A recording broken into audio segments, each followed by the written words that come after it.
Right in the heart of the Middle East, there's a story playing out. It's not just about a nation scarred by war. It's about a shadow conflict that could completely redraw the map of global power. Today, we're going to dive deep into the battle for Syria's future. Think about it. After more than a decade of this absolutely devastating civil war, Syria has become something else entirely. It's like a complex chessboard where powerful nations are moving their pieces. It's become this critical arena, a flashpoint really, with huge implications for the entire region. So, to really get what's happening here, we have to stop seeing this conflict as just a local affair. We need to see it as a stage for a much, much larger struggle. This is where regional ambitions are clashing head-on, and two powers in particular are locked in a very high-stakes confrontation. All right, so let's really get into this by looking at it from Iran's point of view. For Tehran, Syria isn't just some ally. It is the absolute linchpin in a grand strategic vision. And that vision is built on one single crucial concept, the land bridge. But you have to understand, this corridor is so much more than just a route on a map. It's an unbroken chain of influence, a kind of highway for weapons, for personnel, for resources. This land bridge is the key for Iran to project its power directly to the Mediterranean Sea, and most importantly, right up to Israel's northern border. So for Iran, Syria is a huge piece of the puzzle. It helps them do a few really important things. It solidifies what Tehran calls its axis of resistance. That's its network of allied states and militias. It lets them directly supply their most powerful proxy, Hezbollah in Lebanon. And at the end of the day, it lets Iran establish a direct military threat against its #1 adversary. Okay, so that's one side of the coin. Now let's flip it over and look at this whole thing from Israel's perspective. For Israel, Iran's ambitions in Syria, well, they're not just some strategic problem. They are seen as a flat-out, unacceptable existential threat. And this has led to them establishing a very clear and very firm red line.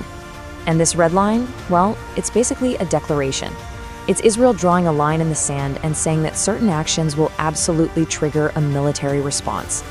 It's their way of saying that a permanent Iranian military presence on its border and the arming of Hezbollah with advanced weapons, that's a reality it simply will not allow to happen. Period. And this right here is the heart of the conflict, isn't it? One side's greatest ambition is the other side's absolute worst nightmare. Iran's dream of a land bridge is, to Israel, the creation of a brand new warfront. The transfer of advanced weapons is seen as a strategic encirclement. It is a zero-sum game, and it's being played out entirely on Syrian soil. So what happens when these two immovable forces collide? Well, it hasn't exploded into an all-out war, not yet anyway. Instead, it has ignited this persistent, undeclared conflict that's fought mostly from the air, a shadow war playing out right across the Syrian landscape. And the scale of this shadow war, it's just staggering. We're talking about hundreds of airstrikes that Israel has conducted inside Syria.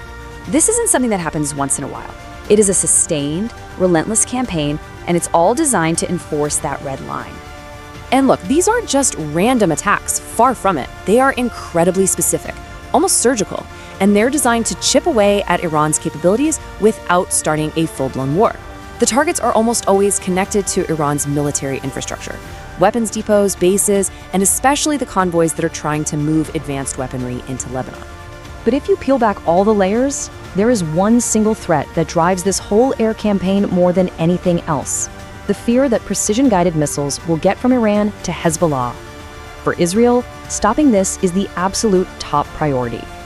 So why are these missiles, these PGMs, such a big deal? Well, they're a complete game changer. Unlike the unguided rockets they've dealt with in the past, these things can hit specific buildings or strategic sites deep inside Israel with terrifying accuracy. If they ever get transferred successfully, that would fundamentally alter the balance of power and pose a threat unlike any they've ever faced. Okay, so you think it's complicated enough with just Iran and Israel. Well, hold on. There's a third major player here that just throws a wrench into everything: Russia. As the key ally of Syria's Assad regime, Moscow finds itself smack in the middle of this Iran-Israel conflict, and it's trying to perform this incredibly delicate and often contradictory balancing act. And this is where Russia's role gets, well, incredibly tricky.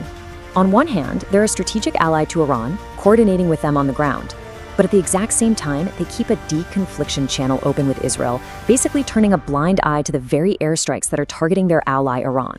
By juggling all this, Moscow makes sure it remains the indispensable power broker in the region, the one everybody has to talk to, all while making sure their main goal is met, the survival of the Assad regime.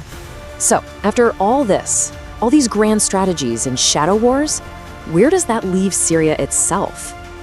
The tough reality is that the fate of Damascus is now completely tied to this larger regional struggle. The nation's future is literally being forged in a battle fought by others. And really, that is the core of the tragedy here for the Syrian people. As long as Iran sees the country as this essential piece of its grand strategy, and as long as Israel sees Iran's presence as an existential threat, Syria is just going to remain a proxy battleground. And that reality just keeps fueling instability and putting off any real chance for the nation to recover. Which brings us, at the end of the day, to the one central, unanswered question. Whose vision is going to win out and shape the future of Damascus? Will it be Iran's vision of a seamless axis of resistance? Or will it be Israel's fierce determination to enforce its red line? The answer to that won't just decide the fate of Syria. It's going to shape the balance of power across the entire Middle East.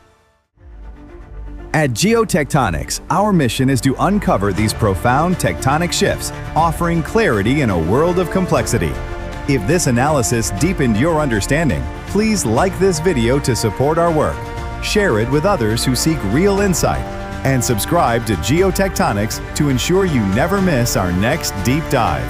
We'll continue to explore the crucial geopolitical movements that define our time. Thank you for joining us.